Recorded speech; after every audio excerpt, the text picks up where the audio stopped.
Hello everyone, good morning. कैसे हैं आप लोग? उम्मीद है अच्छे होंगे, अच्छे से आपका वक्त कट रहा होगा, वीडियोस देख रहे होंगे, शेयर कर रहे होंगे।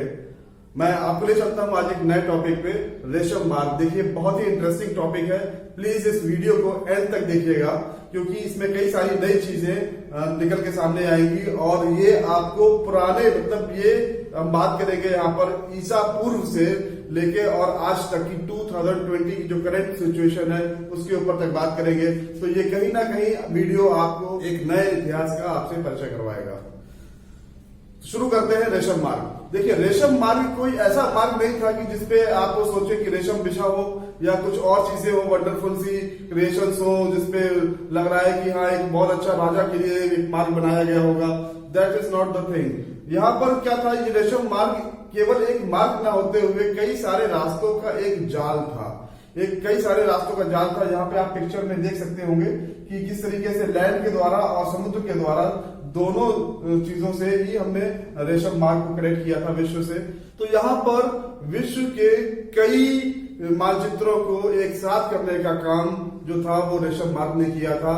यहाँ पर पूर्वी एशिया, दक्षिणी एशिया, दक्षिण पूर्वी एशिया, पर्शिया, अरब और पूर्वी अफ्रीका, इन सब कंट्रीज को, मतलब आप देख लीजिए कि यूरोपियन कॉन्टिनेंट, यूरोपीय महाद्वीप, एशिया महाद्वीप, अफ्रीकी महाद्वीप, 3 महाद्वीपों को हमने एक साथ जोड़ दिया था इस रास्ते के द्वारा।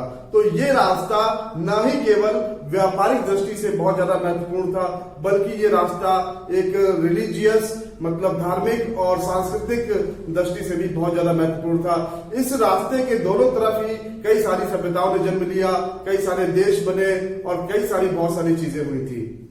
यह मार्ग पूर्वी एशिया को मध्य एशिया, दक्षिण एशिया व उत्तरी अफ्रीका को आपस में जोड़ता था। इन देशों में, इन मार्गों में चीन, भारत, पर्शिया, अरब, उत्तरी अफ्रीका, यूरोप, इस पे यूरोप नहीं लिखा है, यूरोप भी आता था। तो ये यहाँ से वहां पर क्या करते थे कि सामान को यहाँ से वहां ले जाते थे, ट्रेड करते थे और वहां से यहाँ कुछ सामान आता था। तो व्यापारिक गतिविधियां इस रास्ते से जुड़ी हुई थी। एक्चुअली उस समय चीन का रेशम जो था वो बहुत ही ज्यादा पॉपुलर था, बहुत ही ज्यादा फेमस था। उसके बहुत लंबे लंबे थान जो थे वो तैयार होते थे, तो इसलिए वो रेशम यूरोप में बहुत ज्यादा लाइक किया जाता था, पसंद किया जाता था। उसकी बहुत ऊंची कीमत वहां पे मिलती थी लोगों को।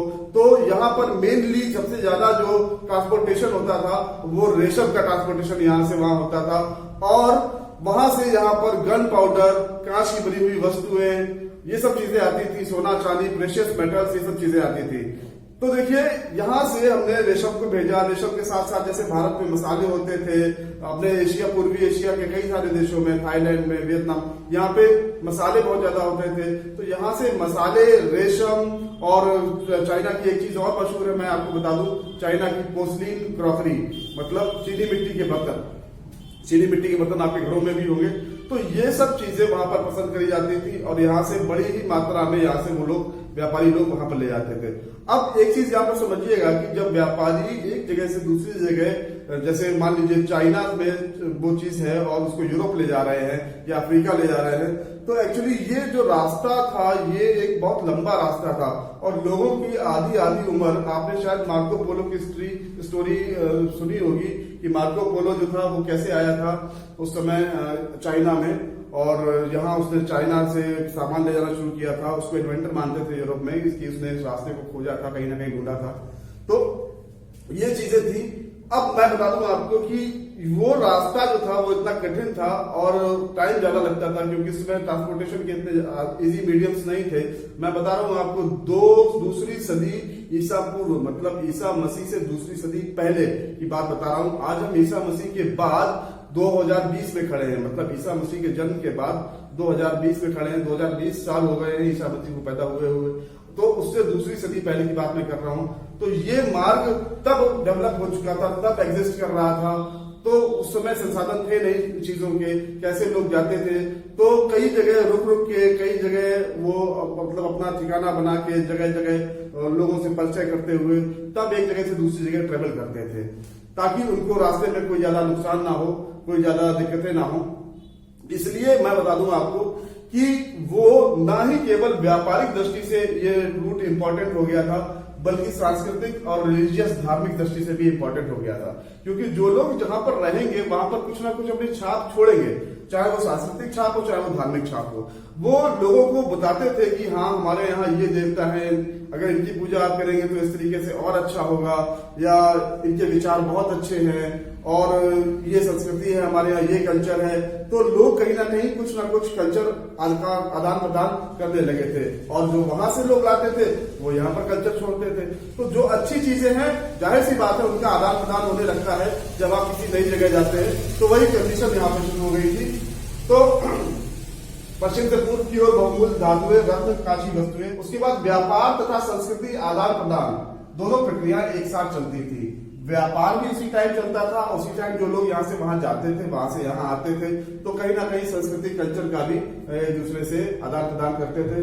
धार्मिक प्रचार प्रसार के लिए महत्वपूर्ण माना गया था ये रूट। मैं बता दूं आपको, बौद्ध धर्म जैसे इंडिया में पला बढ़ा, तो इंडिया से वो बहुत सारे देशों में गया।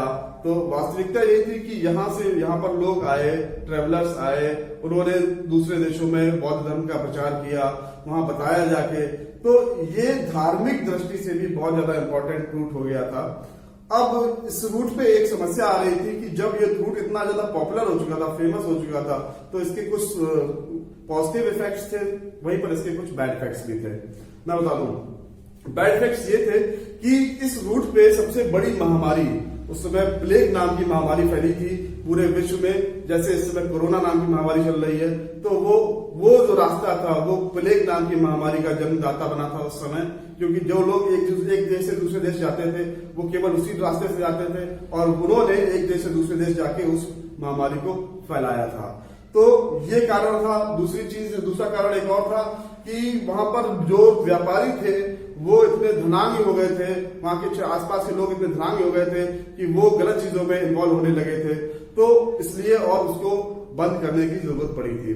तो ऑटोमन एम्पायर ने, ऑटोमन राजा जो थे, मैंने आपको पहले बताया, यूरोप के जब उदय बताया तो उसमें ऑटोमन राजा का जिक्र किया है। ऑटोमन राजा ने इस मार्ग को 18वीं शताब्दी ईसा के बाद इसको बंद करवा दिया था, और उसके बाद ये मार्ग जो है वो अस्तित्व में तो था लेकिन यूज में नहीं था, कि लोग इसका इस्तेमाल नहीं करते थे व्यापारिक गतिविधियों के लिए।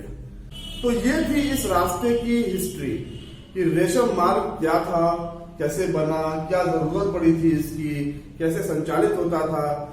अब हम जानेंगे इसको दूसरी दृष्टि से। देखिए, वास्तव में ये जो रास्ता था ये एक बहुत अच्छा रास्ता था, क्योंकि इस रास्ते से पूरा विश्व कहीं ना कहीं एक दूरे पे जुड़ गया था। व्यापारिक दृष्टि से सारे मार्ग सुगम हो गए थे। और मैं बता दूं आपको कि ये मार्ग जो भूमंडलीय मार्ग था और एक समुद्री मार्ग भी था। समुद्री मार्ग से भी लोग जाते थे, भूमंडलीय मार्ग से भी लोग जाते थे। शुरुआत में भूमंडलीय मार्ग से जाते थे, बाद में जब पानी के जहाज चलने लगे तो समुद्री रास्तों से भी जाते थे।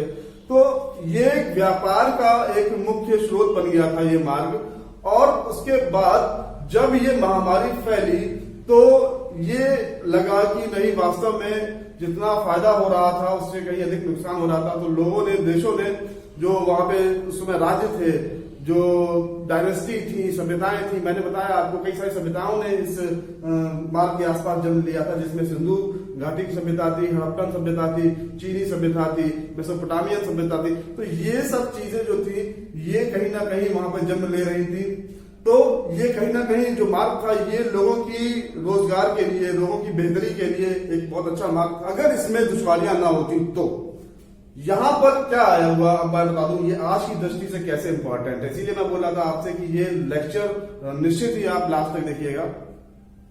आज की दृष्टि से इसलिए इंपॉर्टेंट है क्योंकि आपने शायद सुना हो कि चाइना ने एक प्रोजेक्ट लॉन्च किया था 2013 में, 2013 में चाइना ने एक प्रोजेक्ट लॉन्च किया था, वन बेल्ट वन रोड। ये प्रोजेक्ट था बिल्कुल सेम एज सिल्क रूट। उन्होंने वास्तव में कंसेप्ट वहीं से लिया था, उसी रास्ते को उन्होंने दोबारा डेवलप करना शुरू किया था अपने व्यापार को बढ़ाने के लिए चाइना ने। तो इसलिए इन्होंने क्या किया था, उस रोड को बनाना शुरू किया। अब वास्तविकता ये पाई गई कि उस रोड के द्वारा ही जो कोरोना वायरस था वो यूरोप में गया, क्योंकि इस रोड पे बहुत सारे चीनी मजदूर काम करते थे और चीनी लोग काम कर रहे थे। ये यहाँ से वुहान शहर से ये वायरस लेके वहां पहुंचे और वहां से उन्होंने यूरोप के देशों में ट्रांसमिट करना शुरू किया। तो एक्चुअली उन्होंने खुद नहीं ट्रांसमिट करना शुरू किया, वो तो अनजान में उन्हें खुद नहीं पता था कि वो किस वायरस से, किस बीमारी से पीड़ित है। उसकी असर लक्षण बाद में दिखाई दिए। तो ये मार्ग कहीं ना कहीं कुछ अच्छाइयां भी लाते हैं, कुछ बुराइयां भी लाते हैं। उस समय प्लेग लाया था और इस समय बनने से पहले ही ये कोरोना वायरस का एक बहुत बड़ा ट्रांसपोर्टेशन बन गया देखा जाए तो विश्व में। खैर, उम्मीद है आपको ये वीडियो पसंद आया होगा, समझ में भी आया होगा। रेशम मार्ग, सिल्क रूट, कुछ चीजें और अच्छी भी हुई थी इस मार्ग के बंद होने के बाद। क्या अच्छी हुई थी? जब ये मार्ग बंद कर दिया गया तो लोगों ने नए रास्ते खोजना शुरू किए। लोगों ने और मतलब डिस्कवर, भाई व्यापार तो करना ही था, कहीं ना कहीं व्यापार तो बंद कर नहीं सकते क्योंकि प्रोडक्शन उनका स्टार्ट हो गया था। भाई एक व्यक्ति की जब आय शुरू हो जाए तो उसको एक आय का चस्का पड़ जाता है। वही कंडीशन यहाँ पे थी कि यूरोपीय लोगों को भी आय का चस्का पड़ गया था और एशिया के लोगों को भी आय का चस्का पड़ गया था। तो ज्यादातर इंडस्ट्रियलाइजेशन जो हो रहा था वो यूरोपियन कंट्रीज में हो रहा था।